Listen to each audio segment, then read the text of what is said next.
olá, boa noite todo mundo, como é que vocês estão? Tudo bem? Sejam bem-vindos mais uma vez para a nossa aula aqui no canal Educação, nossa aula de arte. E hoje, nessa noite de revisão, a gente vai aqui rever outros conceitos que nós já havíamos visto antes, arte efêmera, grafite e arte de guerrilha, né? A gente viu separadamente esses três assuntos aí, e hoje a gente vai dar um rolê aqui de novo sobre essas três coisas. 27 de agosto, vamos começar, né? Bom, tanto a arte efêmera quanto o grafite e a arte de guerrilha, elas vão estar dentro de um processo parecido, ok? Então vamos voltar aqui pela definição da chamada arte efêmera. Segundo a língua portuguesa, não é? O efêmero significa o contrário de eterno, aquilo que dura pouco. Efêmero é um conceito curatorial utilizado para denominar instalações. Vocês lembram que é instalação, né? Não lembrar, a gente vai botar aqui os exemplos e eu vou falando. Happenings e performances que não têm pretensão de ser perenes, de durar para sempre, de durar o máximo de tempo, né? Como, por exemplo, algumas obras artísticas que estão aí há milhares de anos, como as pinturas rupestres. Então, elas não têm essa pretensão, né? E se opõem às formas mais tradicionais da arte, como a pintura ou a escultura. Então, além delas não terem esse objetivo de durar o tempo todo, elas vão se opor às formas mais tradicionais de arte, que é a pintura e a escultura, por exemplo. Elas vão se opor, elas não vão ficar muito ali seguindo a mesma estrutura de pintura e escultura, não. Um quadro, por exemplo, permanece existindo depois de ser pintado. Já no happening, a arte só existe durante o período em que é realizado pelo artista, podendo ser exposta posteriormente em galerias e museus somente por meio de fotos e vídeos. Vocês estão ligados aqui? Isso aqui, ó. Você faz uma apresentação, ela é única, certo? Uma performance, onde o artista precisa da participação do público. Esse tipo de performance é chamado de happening. Quando o público não participa, só é observador, a performance continua sendo chamada apenas de performance. Então acredita-se que, aliás, se coloca-se aqui que, dado essa apresentação e ela acaba, pronto. Ela deixa de existir, ela só passa ela sendo registrada, né, sendo fotografada ou filmada, aí para a posteridade ela vai existir nesse sentido, por meio desses mecanismos. Mas enquanto linguagem artística, enquanto o tempo de duração ali daquela apresentação durar, né, existir, vai ser aquele tempo único. Uma outra apresentação, um outro cenário, com outras uma outra oportunidade, com outra data, pode acontecer, mas nunca será a mesma coisa. Ok? A arte efêmera nega a ideia de duração e cristalização dos objetos artísticos. A escultura do Davi de Michelangelo, a estátua do Cristo Redentor no Rio de Janeiro. Essas obras artísticas, elas foram concebidas com uma ideia de cristalização, de se fazerem perenes. E a arte efêmera foge a essa característica. No lugar do trabalho projetado e realizado pelo artista, no qual o público só conhece a versão final, o que é exibido é o projeto em processo de realização.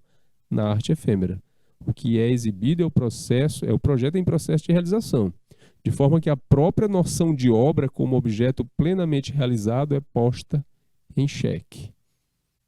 Certo? Essa é a definição de arte efêmera.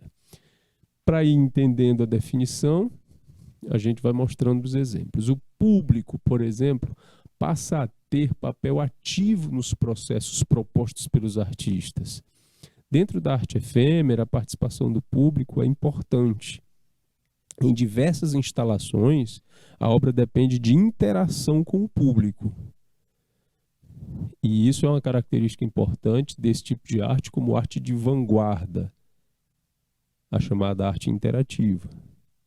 No lugar da contemplação, você ficar sentado ou em pé, olhando para a peça, analisando, fruindo, no lugar disso, vivencia-se um acontecimento, aquilo que está acontecendo. Inclusive, a palavra happening, em inglês, vem daí, né? O que está acontecendo.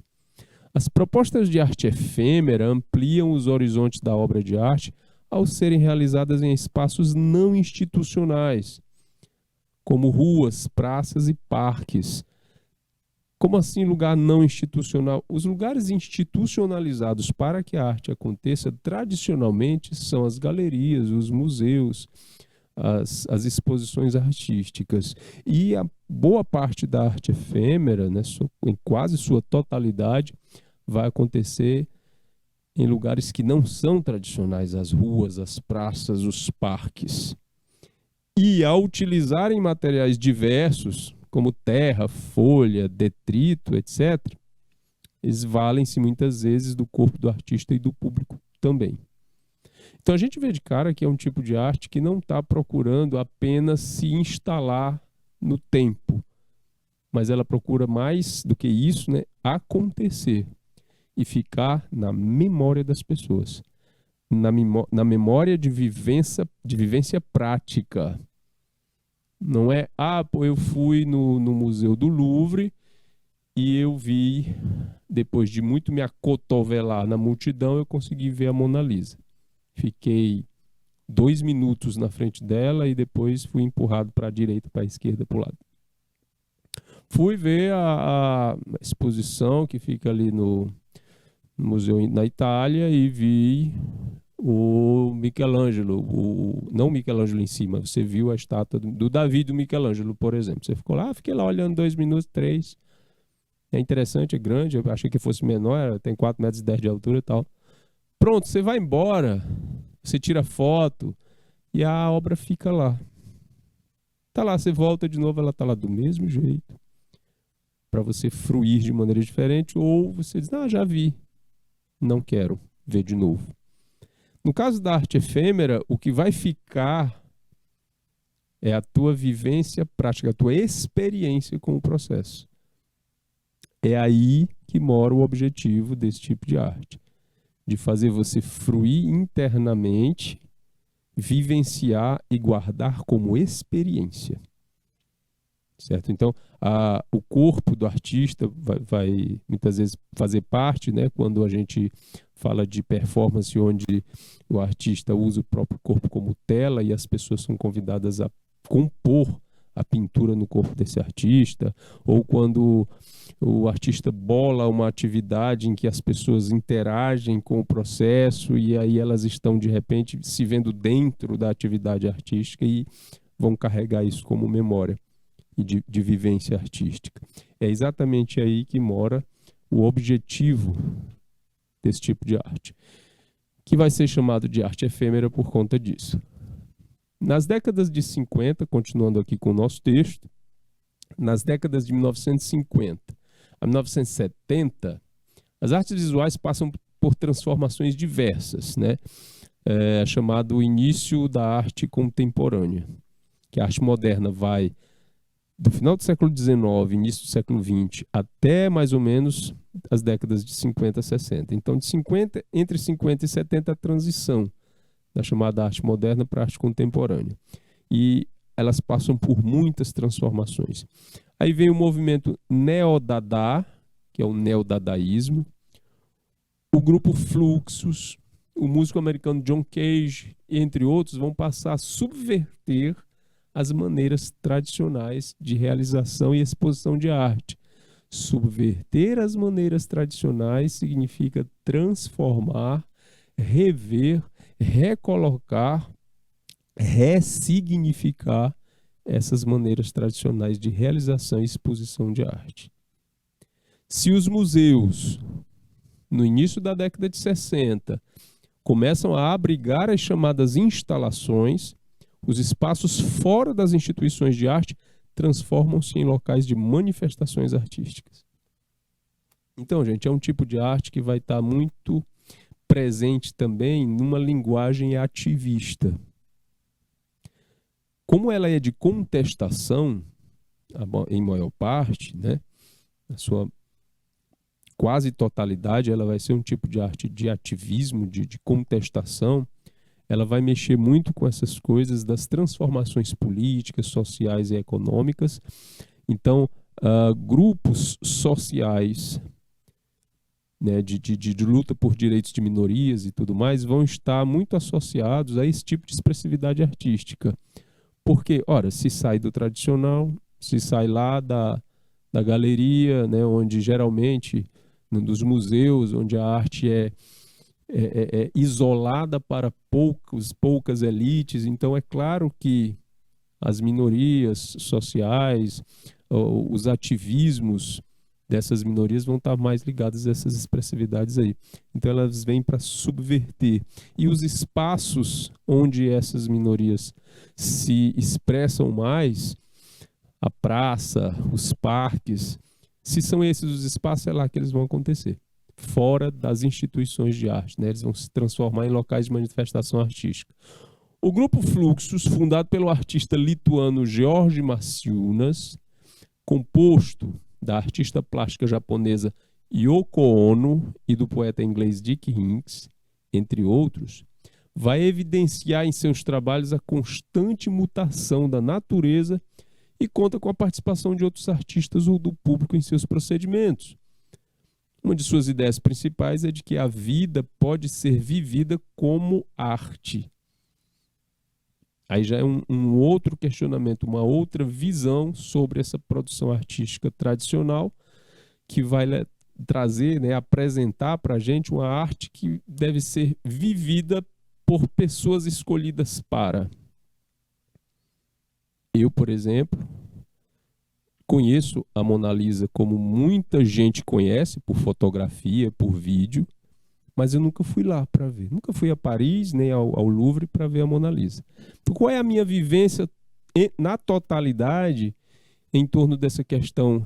O quadro pintado pelo Leonardo da Vinci em 1503, a Gioconda, que é lá eles chamam assim, que a gente chama de Mona Lisa. A minha vivência é de conhecimento, de ouvir falar e de ver por foto.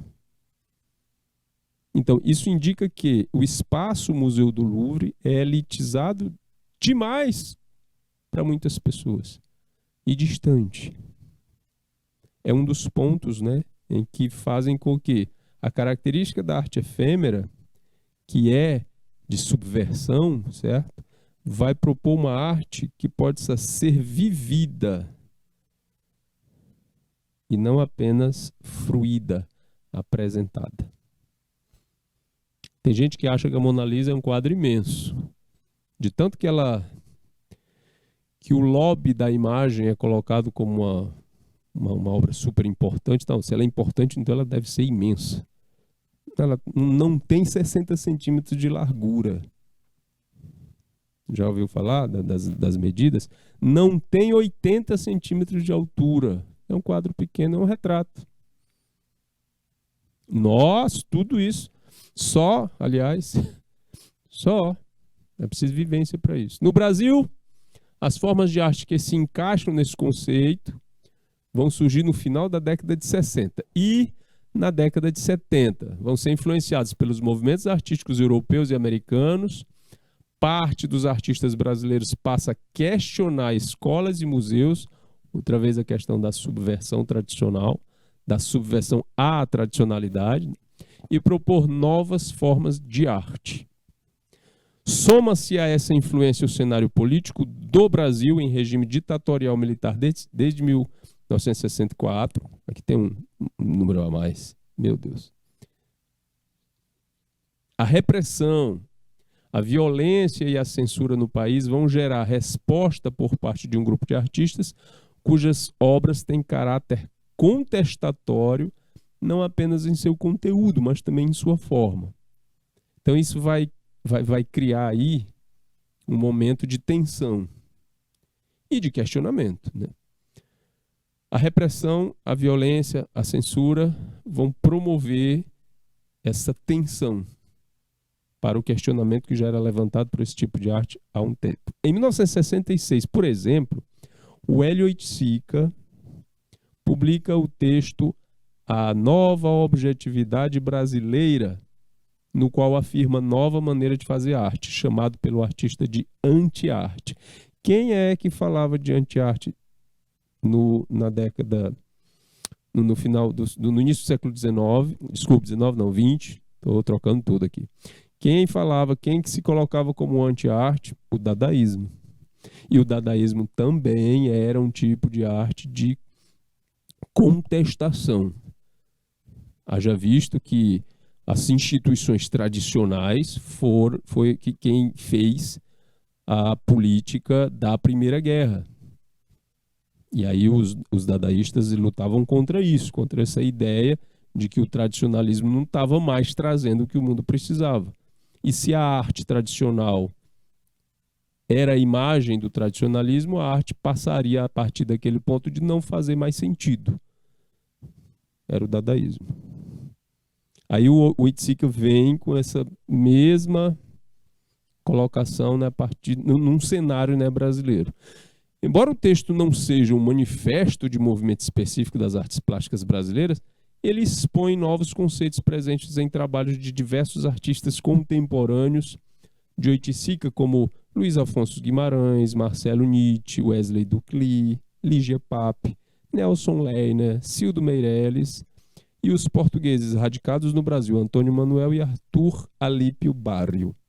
O Cildo Meirelles se destaca por algumas obras que vão diretamente na contestação, né, direto na ferida do posicionamento do regime militar a partir de 64, que impunha uma censura ferrenha.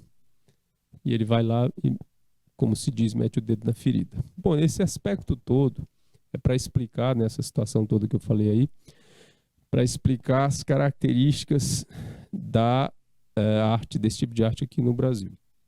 De modo geral, esses artistas têm uma nova postura em relação à arte. Recusam a obra como contemplação passiva, aquilo que eu falei de ficarem apenas observando a obra, contemplação passiva, né, do espaço representado, e priorizam o processo de criação em detrimento da forma final da obra. Então, o que vai valer é o processo de criação. A obra vai ter uma forma final, não há necessidade exatamente de que essa obra precise de uma forma final, ou que essa forma final tenha uma duração perene. O que vai valer é o processo.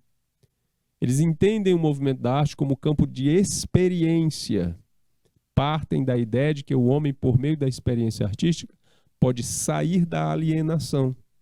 E realizam trabalhos coletivos e passam a solicitar a participação do público. Então, quando vem a participação do público, vem também um convite prático para que o público também saia dessa alienação. Dentre esse novo conceito, alguns de seus trabalhos encaixam-se no conceito de arte efêmera também. Aqui no caso, no lado aqui tem essa foto, foi desenhado uma mandala na areia da praia. Isso deve ter tomado um tempo, né? É bonito, é simétrico, é geométrico, é interessante, meio fractal, mas não vai ficar aí por muito tempo porque a maré está subindo. Então isso é registrado, fotografado, filmado e vai ser lembrado por isso, por esse registro. Mas a obra em si, esse desenho na areia, vai-se embora com a maré. Quando a maré chegar, acabou-se. Aí a gente, nossa, que pena, tá tão bonito, deu tanto trabalho, por que ele vai... É a questão de viver a experiência não é a obra, o final que interessa, o final da obra, a forma final da obra, mas esse processo de criação que leva a esse exercício de distanciamento da prisão, né, ideológica, da prisão do pensamento tradicional, que te leva a uma alienação. Sair dessa alienação, ok? Em 1969, por exemplo, o Arthur Alípio Barrio expõe no Museu de Arte Moderna do Rio de Janeiro Trouxas Ensanguentadas no Jardim, espaço de esculturas consagradas. Em 1970, o Barrio apresenta as mesmas trouxas na mostra do Corpo à Terra, organizado pelo crítico de arte Frederico Moraes, no Parque Municipal de Belo Horizonte. Ele espalha também 500 sacos pelas ruas da cidade e depois joga-os no esgoto, espalhando rolos de papel higiênico. Essa performance é filmada e seu registro é exposto em Nova York, na exposição Information, do Museu de Arte Moderna, o MoMA. Ainda na mostra do Corpo à Terra, o artista Luiz Afonso realiza a obra Napalm, na qual um pedaço grande de pano branco estendido sobre a grama do parque é queimado. Também em 1970, Antônio Manuel participa do Salão Nacional de Arte Moderna, entrando nu no museu. Então, todas essas tentativas, aliás, todas essas atividades feitas nesses períodos, nesses espaços, eles têm essa característica de passar uma mensagem, de deixar um questionamento, de levantar reflexão, mas não propriamente por uma obra acabada, terminada, que tem uma forma final. É o exercício da experiência. Como ela não dura, essa experiência ela tem que ser repetida, né, várias vezes, como ela não dura para ficar exposta como uma pintura, uma escultura, aí ela é chamada de arte efêmera. Mas o impacto, né, educativo, o impacto informativo, a construção, né, da reflexão, levantamento de questões, esse fica perene na cabeça das pessoas e de formas diferentes para cada um, porque cada um vai ter uma experiência diferente do mesmo processo. Então ele traz a ideia da linguagem artística como uma coisa complexa e não tão simples assim. E por que muitas vezes a gente se pega surpreso com esse tipo de arte e se pergunta, mas isso é arte? Por que isso acontece? Porque a gente já é moldado pelo tradicional de acreditar que só existe aquele caminho para fazer arte. Certo? Vamos lá, continuando. Todos esses trabalhos têm duração rápida e exibem uma arte que, em vez de ser objeto, ela é acontecimento. O artista deixa de ter a função de construir, aliás, deixa de ter a função de construtor em obras de arte efêmera. O crítico de arte Frederico Moraes, que acompanha de perto os artistas das décadas de 60 e 70 no Brasil, afirma que suas propostas são de, né, desarrumar o arrumado, destrabalhar o trabalhado, destruir o construído. Na foto, nós temos aí uma obra que ela é no mínimo interessante. São esculturas de gelo. A autora espalhou numa escadaria da universidade nos Estados Unidos, no verão, milhares, né, centenas de pequenas estatuetas de gelo, né, de pessoas sentadas. Ela fez os moldes, aí fez as estátuas, né, como formato de pequenas pessoas, de pernas fechadas, às vezes de pernas cruzadas, etc. Aí é um pequeno público de gelo. E lá deixou. E o sol foi derretendo. E aí no fim ficou só as pocinhas de água. Então foi fotografado, foi filmado, foi dado a mensagem, ok? E o que restou? foram esses registros. Esse aí é um exemplo simples de arte efêmera. Não tem um grande impacto como esses daqui, da questão do Brasil na década de 60, de 70, mas tem toda a característica dessa coisa chamada de arte efêmera. Um outro exemplo, que eu acabo de lembrar agora, é de uma escultura de uma árvore, né, de chocolate. E no momento da apresentação, a autora chama, né, convoca ali 300 crianças para irem devorando a árvore de chocolate. É a experiência das crianças e a experiência de quem está vendo aquilo acontecer na frente deles é que vai dar o corpo da obra. Entre as características principais da arte efêmera, vamos lembrar aqui quais são. A brevidade, a curta duração, é para ser breve, para durar pouco. A obra ela é instantânea. Existe esse processo de transitoriedade. Primeiro tem uma árvore imensa de chocolate. Depois vem um ataque de 300 criancinhas, né, loucas por doce. E depois sobra o quê? Nada. Transitoriedade. A participação do público, as criancinhas famintas. Faminta não, né? Com vontade de doce.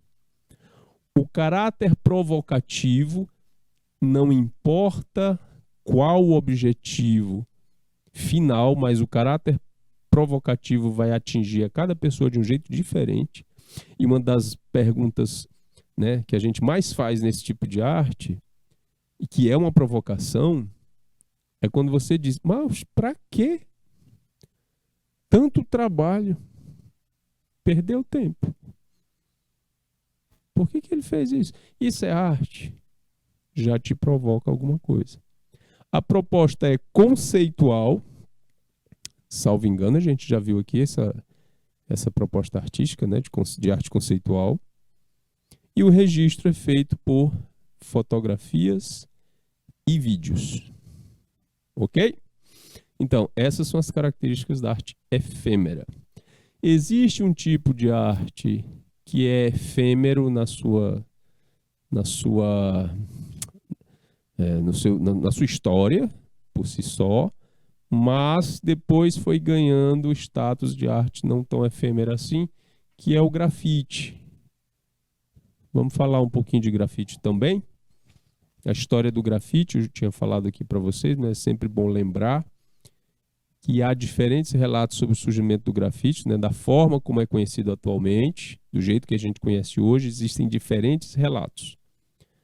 O início e a expansão dessa arte são explicados por alguns como a advinda dos movimentos contraculturais de estudantes parisienses em maio de 68, pois esses jovens lá realizaram protestos políticos por meio de pinturas em muros.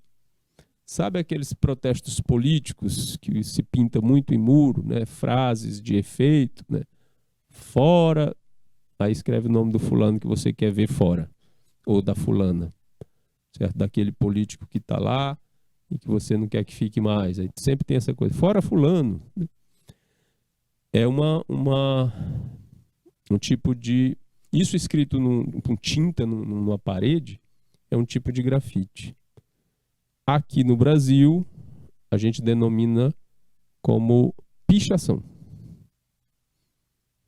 Agora, por quê? Explico já. Mas foi nos Estados Unidos, né, mais precisamente nas periferias de Nova York, que o grafite ganhou propulsão para ocupar ruas e becos de todo o mundo. Na década de 70, em meio à negligência, falta de planejamento urbano e expansão da criminalidade, jovens de bairros de periferia nova-iorquina, sim, existe periferia nova-iorquina, você não vai achar que os Estados Unidos é um país perfeito, passam a difundir uma nova linguagem artística. Qual é? Essa aqui. Nos Estados Unidos é comum encontrar arte em grafites nos becos, desse jeito aí. Característica desse tipo de arte, assim, de cara, cor, né, com muito contraste, e grafismo. é importante que haja, porque existe uma mensagem sendo passada lá. E outra, não se faz grafite só com tinta spray, certo? Ela pode ser feita também com pincel, né, e rolo, sem problema. Dessa forma, a arte do grafite, desde seu surgimento, se deparou com a necessidade de transgredir um sistema opressor. Transgredir um sistema opressor vai ser um tipo de arte que, assim como a arte efêmera, vai ter ou vai dar voz às minorias. Se existe um sistema e esse sistema está oprimindo, essa arte vai dar voz a quem está sendo oprimido e criticar o opressor. Trata-se, portanto, de um movimento contra a cultura dominante nas cidades. Uma expressão que se usa é a contracultura. Não é possível identificar com precisão quem foram os pioneiros do grafite nos Estados Unidos, devido aos sentimentos, né, de marginalidade que caracterizavam essa arte desde o seu início. Gente, se é uma arte de periferia, feitas por pessoas sem estudo artístico, é claro que vai ser taxado de arte marginal. Ah, não é o fulano de tal que se formou na Universidade das Belas Artes, não sei de onde, então ele não sabe o que ele está fazendo, ele está só pichando a parede. Calma lá, não é bem assim. Tanto que esse tipo de arte tem vários estilos. O grafite é formado por diferentes desses estilos e técnicas que vão ter suas características específicas. Por exemplo, esse estilo aqui, que parece que o desenho salta do muro, sai da parede em 3D, é o chamado 3D Style, 3D estilo. Pinturas em 3 dimensões que utilizam efeitos de preenchimento de luzes, sombras, contornos e profundidade, materializando na imagem a ideia de movimento e realidade. É bom dizer aqui também que o grafite é um braço artístico de um movimento cultural de gueto. Um movimento cultural de periferia que começa nos Estados Unidos, que é o hip hop. Lá no início eu esqueci de falar, mas lembrei aqui agora. Hip hop é um movimento cultural de periferia que tem braços artísticos na arte de pintura com o grafite, na arte da música com o rap, né, o Rhythm and Poetry, é o ritmo e poesia, né, que é a poesia cantada. Quem canta essa poesia é um Master of Ceremony, ou um mestre de cerimônias, ou um MC. E o braço da dança do hip hop é o break. Então eles vão ter o break, o rap e o grafite, né, como linguagens artísticas do movimento cultural conhecido como hip hop. Aí dentro do grafite vamos ter os estilos que vão se desenvolver. Certo? Então imaginem só, de pichações francesas na década de 60 contra governos ditatoriais, aliás, contra medidas ditatoriais, né, dos governos, porque na França o último ditador foi o Napoleão, né? De lá até chegar aos Estados Unidos e se transformar numa força, né, de arte, de expressão gráfica. Além do 3D, tem outros exemplos aqui de grafite 3D, porque eles dão essa impressão de tridimensionalidade. E aqui o grafiteiro ainda brinca aqui, né, com a luz, jogando a luz no ambiente, para dar a impressão de que essa sombra é projetada por essa luz, mas essa sombra é pintada. Certo? Essa parte da sombra aqui no chão é pintada no chão, essa parte das pernas do louva-a-Deus também são pintadas. Aí dá essa ilusão de ótica. O estilo throw-up ou bombs, usado em pinturas rápidas, né, com formato arredondado e letras gordas, engraçadas ou deformadas. É muito interessante, uma escrita que chegou, lançou o seu estilo, as pessoas, os artistas, né, e as artistas foram adaptando e criando seus próprios alfabetos, E é super diversificado. E aí, tanto na forma da letra, quanto no trabalho artístico dessa letra, contorno, preenchimento, borda, né? A cor por trás do conjunto. Isso dá, assim, uma gama imensa de possibilidades de criatividade. Chamado de bombs, ou throw up. O wild style, ou estilo selvagem, estilo sem definição, né? Com letras entrelaçadas e uso de muita cor, o que dificulta a leitura. Mas assim, professor, por que uma coisa vai ser criada para ser difícil de ler? Olha, algumas dessas comunidades, desses grafiteiros, vamos chamar assim, né, das tribos de grafiteiros nos Estados Unidos, eles deixavam mensagens que só os seus componentes identificavam.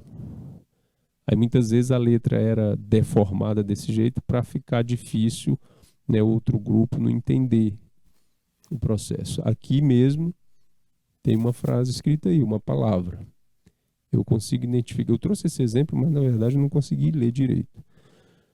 Mas eu acredito que tem aí um M, um G, um E, alguma coisa assim com um L, que eu vou aqui na minha imaginação formando com a minha cabeça, mas a palavra mesmo não dá para perceber. Mas isso não desabona o uso da cor, a textura, né, e a certa tridimensionalidade que é colocada aqui nesse estilo.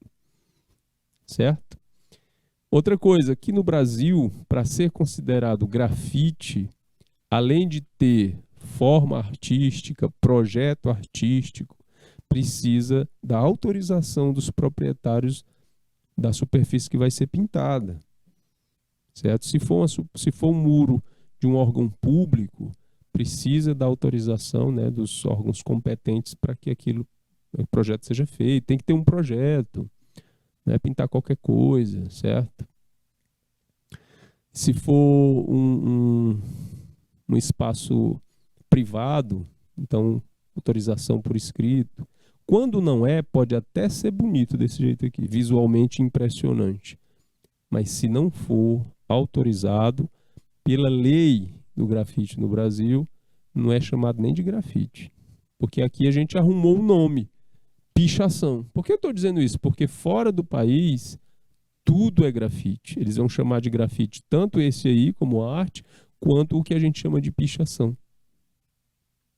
Aqui não, aqui a gente facilita demais as coisas, né? E dá nome aos bois, coloca rótulo em tudo. Aqui outro exemplo do wild style, do estilo selvagem, que é um estilo explosivo. Acreditem, aí tem uma palavra, ou uma frase inteira. A preocupação desse wild style é o impacto visual da questão da cor e da forma. E o estilo livre, né, o freestyle, feito de forma que o grafiteiro preferir. Né? Se eu fosse grafiteiro, eu com certeza estaria nesse estilo aqui, livre. Eu não gosto de que me prendam, não. Minha criatividade tem que estar solta. Então faria mais ou menos esse estilo aqui. Mesmo esse estilo, ele obedece questões próprias do grafite, que são as cores efusivas, os contrastes fortes, né, e os desenhos impactantes e criativos. Se não for, não é grafite. Artistas mundiais de destaque no grafite: Jean-Michel Basquiat, Banksy e Edgar Miller. O Jean-Michel Basquiat, artista nova-iorquino, começou suas produções com criações feitas em edifícios abandonados de Manhattan, se tornou destaque na arte contemporânea pelo mundo.